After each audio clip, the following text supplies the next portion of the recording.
देखो, सबसे पहले हम देखेंगे critically analyse the deficiency in present system of appointment of election commission of India. How can these deficiency be address to ensure the independence, impartiality and effectiveness of election commission. हम सबसे पहले अब हम क्या करेंगे, हम डेफिनीशन देंगे. ऐसे फॉर एग्जांपल ये है, आप आर्टिकल लिख सकते हो 324, या फिर आप ऐसे लिख सकते हो कि election commission acts as the watch dog of Indian democracy, या फिर जो लिखा हुआ देखते हैं. Election commission of India, a constitutional body under part 15 of Indian Constitution, ensure free and fair election in India.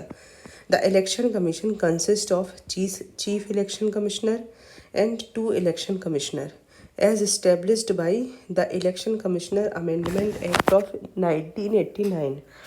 The process of appointment The process of appointing these officials is vital to maintain electoral integrity, but the current system has several deficiencies that need reforms.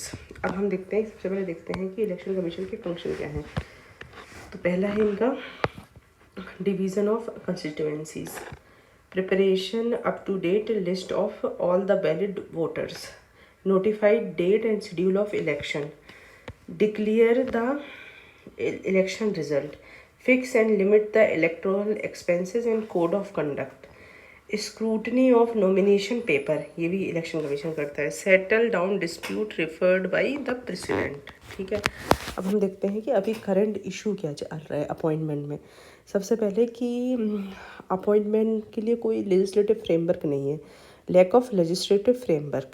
Despite the 1989 amendment enlarging the commission from 1 to 3 member, Parliament has not enacted a comprehensive law regulating the appointment process for election commissioner. This absence create vulnerabilities, leaving the process susceptible to manipulation. मतलब कोई law नहीं है. ठीक है, अब देखते हैं excessive executive control. The central government currently has the sole authority to appoint election commissioner. The over reliance on executive for appointment raise concern about the independence of election commission. ठीक है, leading to potential bias, particularly in cases where ruling party might influence the appointment. ठीक है, तो executive का control है. अब उसके बाद कोई लेजिस्लेटिव फ्रेमवर्क नहीं, एग्जीक्यूटिव कंट्रोल है. तीसरा है, इससे क्या इम्पैक्ट पड़ेगा इंटीग्रिटी ऑफ इलेक्शन पे. ठीक है, ग्रोइंग इन्फ्लुएंस ऑफ, देखो, money power, criminal elements and political interference in election compromises the ability of election commission to maintain electoral integrity. ठीक है, state government also misuse power by making politically motivated transfer and appointment playable official during election period, further diluting the role of election commission. देखो, पहले तो क्या है कि already हमारे electoral process में बहुत ज़्यादा दिक्कत चल रही है. जैसे ब्लैक मनी का इन्फ्लुएंस है, क्रिमिनल एलिमेंट्स है, क्रिमिनलाइजेशन ऑफ पॉलिटिक्स है, तो बहुत सारी चीज़ें हो रही हैं. उसी में स्टेट गवर्नमेंट भी क्या करती है कि जब इलेक्शन का टाइम आता है तो ऐसे ऑफिशियल्स को अपॉइंट कर देती है जो उनको फेवर करें. तो ये सारी चीज़ें कंबाइन जब होती हैं तो ये इलेक्शन कमिश्नर का जो रोल है, इलेक्शन कमीशन ऑफ इंडिया का रोल, वो और डाइल्यूट कर लेती हैं. ठीक है, अब उसके बाद क्या है, regulatory weaknesses. Election Commission lacks sufficient authority to regulate political party effectively. It has no mandate to enforce inter-party democracy and manage party finances, which are critical for ensuring the transparency and accountability of political party. Okay. Lack of accountability. Current appointment system lack mechanism to hold election commissioner accountable for their actions. This absence of oversight can lead to loss of public trust and challenges in maintaining the credibility of the election commission. अब क्या हम ये देखो issues क्या हैं अभी election commission की appointment से रिलेटेड। पहले तो लीगल फ्रेमवर्क नहीं है, दूसरा एक्सेसिव एग्जीक्यूटिव का कंट्रोल है, उसके अलावा already political electoral integrity compromise हो रही है बहुत सारी रीजन से। इसके अलावा उनके पास बहुत ज़्यादा पावर नहीं है पॉलिटिकल पार्टी को रेगुलेट करने के लिए। इसके अलावा क्या है कि लैक ऑफ अकाउंटेबिलिटी है, क्योंकि कोई मतलब ओवरसाइट करने के लिए कोई ऐसी ऑर्गेनाइजेशन है नहीं। अब हम देखते हैं वे फॉरवर्ड हम क्या कर सकते हैं। बाई पार्टीशन सिलेक्शन कमेटी, ऐसी कमेटी बनाओ सिलेक्शन के लिए जिसमें रूलिंग पार्टी से मेंबर भी हों और अपोजिशन से भी मेंबर हो। अब multi institutional by partition committee involving representatives from both government and opposition party should be established for the appointment of election commissioner. This would ensure a fair, transparent and independent process for selecting capable individuals. The fair, transparent and independent process for selecting capable individual. ठीक है।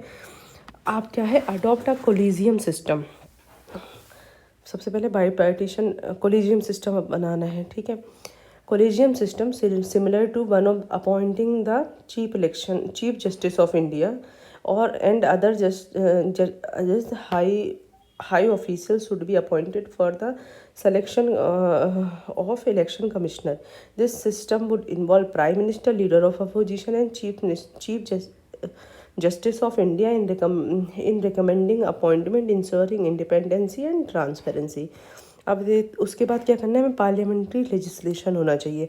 Parliament must proactively legislate a comprehensive framework to regulate the appointment process of election commissioner. This law should ensure that appointment are made based on competence, ethical standards and independence, removing undue influence from the executives. फिर उसके बाद है judicial oversight. Supreme Court can establish guidelines for appointment process of election commissioner. Judicial intervention will ensure that the process meet high standards of ethical conduct and transparency, safeguarding independence of the institution. ठीक है, मतलब judicial oversight होनी चाहिए। हम ये forward दे रहे हैं। ठीक है, पहले तो एक वो होना चाहिए, कॉलेजियम सिस्टम होना चाहिए, पार्लियामेंट का अपना एक लॉ होना चाहिए, जुडिशियल ओवरसाइट होनी चाहिए, enhance accountability. There should be provision for public review and independent oversight of action of election commissioner. This would enhance the credibility of election commission and increase public confidence in its ability to deliver fair election. और हमें एक ethical conduct का कुछ होना चाहिए। Introduce a vetting process to ensure that only capable and ethical individual are appointed to election commission. Disclosure of financial and personal background for the appointees could also be made public, fostering greater transparency. तो क्या क्या करना है, सबसे पहले तो आप collegium system ले आइए, बाई पार्टीशन सिलेक्शन कमेटी ले आइए, उसके बाद आप पार्लियामेंट्री ओवरसाइट होनी चाहिए, लेजिस्लेशन ले आते हैं, जुडिशियल रिव्यू का एक वो कर देते हैं, इसको अकाउंटेबल बनाते हैं, और एथिकल कंडक्ट होना चाहिए, full disclosure, doctrine of full disclosure, और उसमें सारा आपको बैकग्राउंड और इसको पब्लिक डोमेन में उपस्थित कराया जाए जिससे कि एक पब्लिक स्क्रूटनी हो सके। Conclusion, reforming the appointment process of election commissioner is crucial to maintaining the independence and integrity of election commission of India. मतलब रिफॉर्म जरूरी है। Implementing a transparent and accountable system for appointment back by legislative and judiciary oversight will strengthen.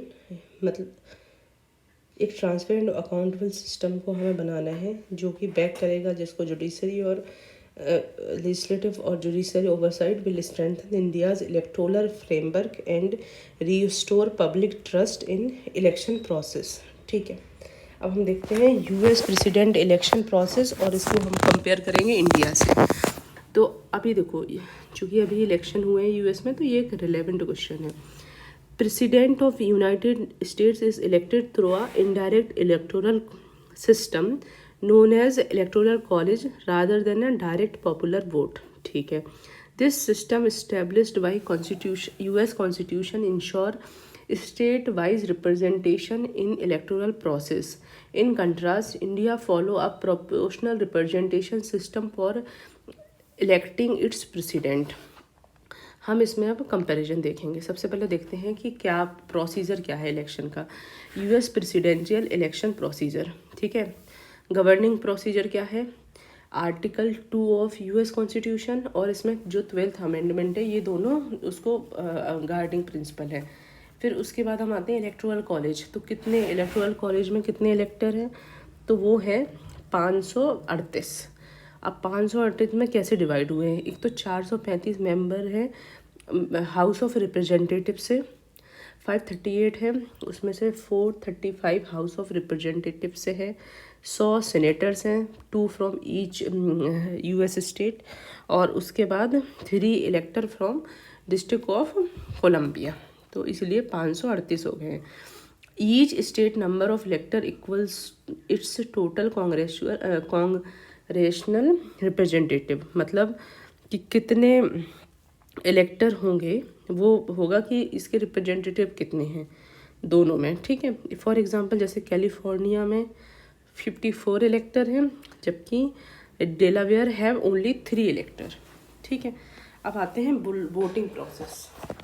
तो जो voting process है वो 2 उसमें होती है. पहला होता है पॉपुलर वोट जिसमें नॉर्मल लोग वोट देते हैं. इसको इलेक्शन डे. इसमें citizen votes for preferred presidential candidate. The candidate winning the popular vote in a state typically secure all the states इलेक्टर. वो इलेक्टर भी जैसे अभी जनरल लोग वोट डाल लेंगे. ठीक है. तो एटलीस्ट उनने 2 लोगों को वोट दिया होगा. अब मान लो एक रिपब्लिकन है एक डेमोक्रेटिक है. अब अगर डेमोक्रेटिक जीत रहा है तो जो रिपब्लिकन को भी वोट दिए हैं उनका भी काइंड ऑफ ये समझ लिया जाएगा कि ये दोनों मिलके डेमोक्रेटिक को वोट दिए हैं. समझ रहे हो. तो इस तरह से होता है. Winner takes all system in most state except Maine and Nebraska. Maine Nebraska में क्या होता है प्रोपोर्शनल रिप्रेजेंटेशन फॉलो होता है. बाकी में वो सारे वोट लेके जाते हैं. ठीक है. तो ये तो हो गया पॉपुलर वोट. हो गया इलेक्टोरल वोट. अब यहाँ से जो इलेक्टोरल निकल के आएंगे वो वोट करेंगे. उनका होता है दिसंबर में.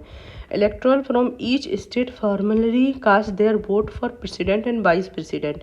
और एक कैंडिडेट को अब चूँकि 538 सीट हैं तो अब किसी भी कैंडिडेट को विन करने के लिए 270 सीट्स चाहिए होंगे, वोट्स चाहिए होंगे. तो अब candidate needs 270 out of 538 votes to win the presidency. अब है तुम्हारा फेथलेस इलेक्टर. फेथलेस क्या है कि जैसे मान लो आप रिपब्लिकन के लिए आपको मतलब प्लेज किया था आपने, लेकिन बाद में आप चेंज कर ले रहे हो तो उनको कहते हैं faithless elector. Elector who vote against their pledged candidate are termed faithless elector. Some state impose penalty on faithless elector though they have rarely influenced election outcomes. ठीक है. अब है what happens in case of tie. देखो अगर tie हो गई इसका मतलब क्या है 269 दोनों ही लोग जीते हैं. ठीक है. तो क्या होगा फिर कांग्रेस डिसाइड कैसे. जैसे हाउस ऑफ रिप्रेजेंटेटिव जो होते हैं elects the president. Each state delegates cast 1 vote. मतलब 50 है. ठीक है. 50 स्टेट्स हैं तो हाउस ऑफ रिप्रेजेंटेटिव्स में क्या होगा कि हर स्टेट एक वोट कास्ट करेगी. ठीक है. तो जिसके पास भी 26 वोट हो जाएंगे वो मतलब बन जाएगा. ठीक है. और जो कि हाउस ऑफ रिप्रेजेंटेटिव वो हो गया. अब सीनेट क्या करेगी वाइस प्रेसिडेंट को, क्योंकि जो वाइस प्रेसिडेंट होता है एक तरह से चेयर होता है सीनेट का. तो जो सीनेट है वो वाइस प्रेसिडेंट को इलेक्ट करेगी. Senators vote and a majority is needed. ठीक है. और if no decision before inauguration the vice president elect temporarily assume presidential duty. ऐसा 2 बार हुआ है जो टाई हुई है. एक बार हुआ है 1800 में, एक बार हुआ 1824 में. Resolve by house of representatives. ठीक है. अब हम आते हैं कंपैरिजन करना है. देखो अब हमें देखना है कि कंपैरिजन किस चीज़ का करना है. हमें जो कंपैरिजन करना है वो इलेक्शन प्रोसीजर का करना है, ना कि ऑफिस का करना है। तो सबसे पहले देखो कि इलेक्टोरल बॉडी में कौन होता है। तो इलेक्टोरल बॉडी में एक इलेक्टोरल कॉलेज होता है जिसमें 538 मेंबर्स होते हैं, जबकि इंडिया में क्या होता है, उसमें एमपी और एमएलएज होते हैं। कॉन्स्टिट्यूशन में देखा जाए तो इनका article 2 of US constitution and उसमें 12th अमेंडमेंट, जबकि इंडिया में आर्टिकल 52 से 71 ऑफ इंडियन कॉन्स्टिट्यूशन। अब आते हैं इलेक्टर सिलेक्शन, मतलब कौन कैसे सेलेक्ट होंगे। तो उसमें जनरल पब्लिक वोट देती है। इलेक्टर chosen by popular vote in each state, जबकि यहाँ पे हमारे यहाँ ऑलरेडी वो जो सिलेक्टेड होते हैं, मतलब एमएलए और एमपी वो वोट देते हैं, कोई पब्लिक वोटिंग नहीं होती है before presidential election. Voting system कैसा होता है, indirectly, mostly winner takes all by state, ठीक है। यहाँ होता है proportional representation by single transferable vote है। अब है रोल ऑफ फेथलेस इलेक्टर, इनमें क्या होता है, सम स्टेट अलाउ करती हैं लेकिन इनका लिमिटेड इम्पैक्ट होता है, यहाँ पे नॉट अलाउड होता है। Handling of ties, house of representatives decide, मतलब अगर टाई हो गई है तो वो डिसाइड करेंगे। हमारे यहाँ तो री इलेक्शन होगा, reelection by electoral college if no candidate secure a majority. Election frequency, ये लोग 4 साल में एक बार इलेक्शन कराते हैं, अपने यहाँ 5 साल में कराते हैं। और इनका इनाग्रेशन जो डेट होगी इनका फिक्स है कि 20 जनवरी को इनाग्रेशन डेट होती है, लेकिन हमारे यहाँ तो जब रिजल्ट हो जाएगा उसके बाद होगी, ठीक है। तो हम कंक्लूड करेंगे, US in Indian electoral system reflect distinct democratic approach based on its their governance structure, ठीक है।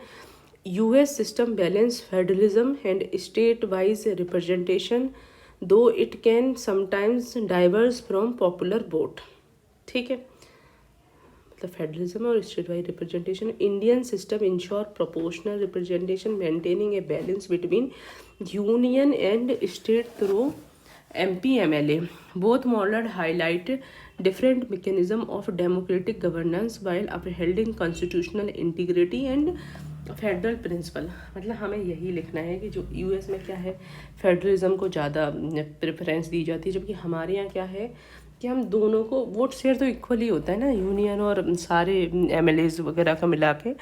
तो वो कह रहे हैं कि हमारे यहाँ हम लोग क्या करते हैं, थोड़ा बैलेंस बनाने की कोशिश करते हैं, लेकिन दोनों ही जो सिस्टम है वो रिप्रेजेंट करते हैं different mechanism of democratic governance by upholding constitutional integrity and federal principles, ठीक है।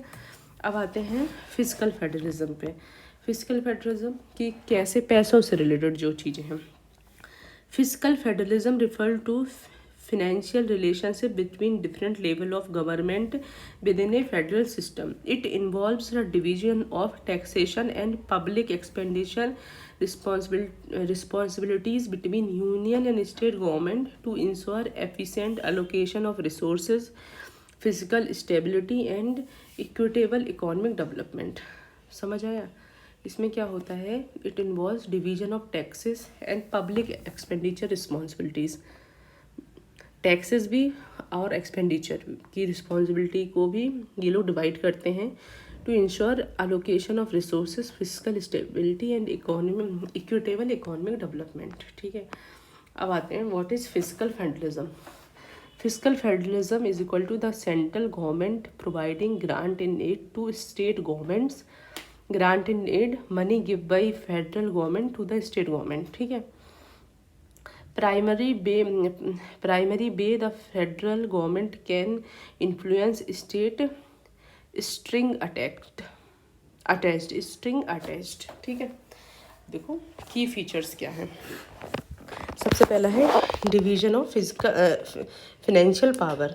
The constitution provide for distribution of taxation and expenditure responsibilities between centre and state, मतलब आपकी टैक्सेशन और एक्सपेंडिचर कहाँ वो करना है, आपकी रिस्पॉन्सिबिलिटी डिवाइडेड है, ठीक है।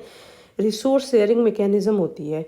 वेरियस इंस्टीट्यूशन जैसे फाइनेंस कमीशन जिसकी आर्टिकल 280 में लिखा हुआ है, GST, goods and services council जो कि 279A में लिखा हुआ है, हेल्प इन रेवेन्यू डिस्ट्रीब्यूशन, ठीक है। फिर उसके बाद है ऑटोनॉमी विद कोऑर्डिनेशन।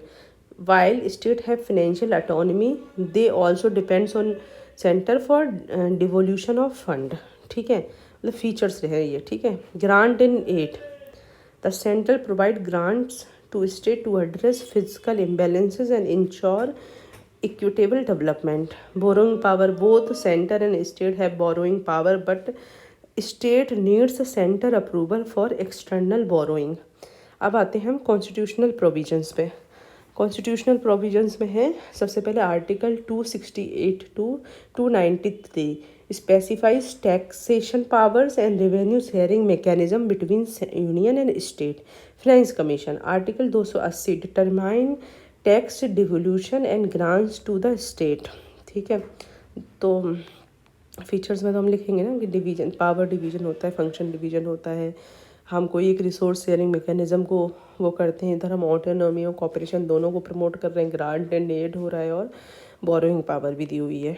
ठीक है, हाँ देखो कि आर्टिकल 268 से 293 तक है। Finance commission determines tax devolution and grant to state. Article 282 allows discretionary grant for public welfare projects, मतलब 282।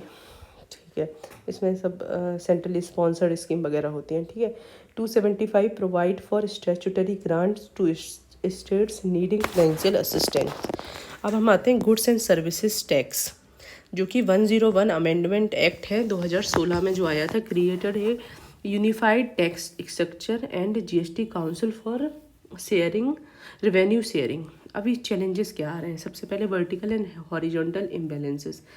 States rely heavily on centre transfer due to limited revenue raising power. ठीक है, इम्बैलेंसेस हैं, उनके पास अपनी कुछ की पावर नहीं है टैक्स कलेक्ट करने की बहुत ज़्यादा।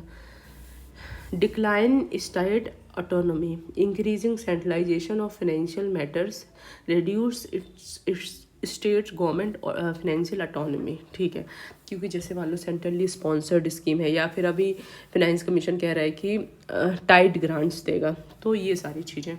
Delay in fund transfer, bureaucratic hurdles often delay the timely dispersion of central fund to states, ये भी एक दिक्कत है। डिस्पैरिटीज़ इन रेवेन्यू अलोकेशन, देखो रिचर स्टेट क्या होती है, जैसे सदर्न स्टेट का ये क्लेम मतलब है कि वो लोग ज़्यादा रेवेन्यू कर रहे हैं और उनसे ज़्यादा टैक्स लिया जा रहा है, लेकिन उनको रिटर्न में कुछ ज़्यादा रिसीव हो नहीं रहा है, इससे उनकी इनइक्वालिटीज़ है। ठीक है, impact of GST, while GST has imposed tax efficiency, it has reduced states flexibility in revenue generation. ठीक है, centrally sponsored scheme, these scheme limits state discretionary spending affecting regional priorities।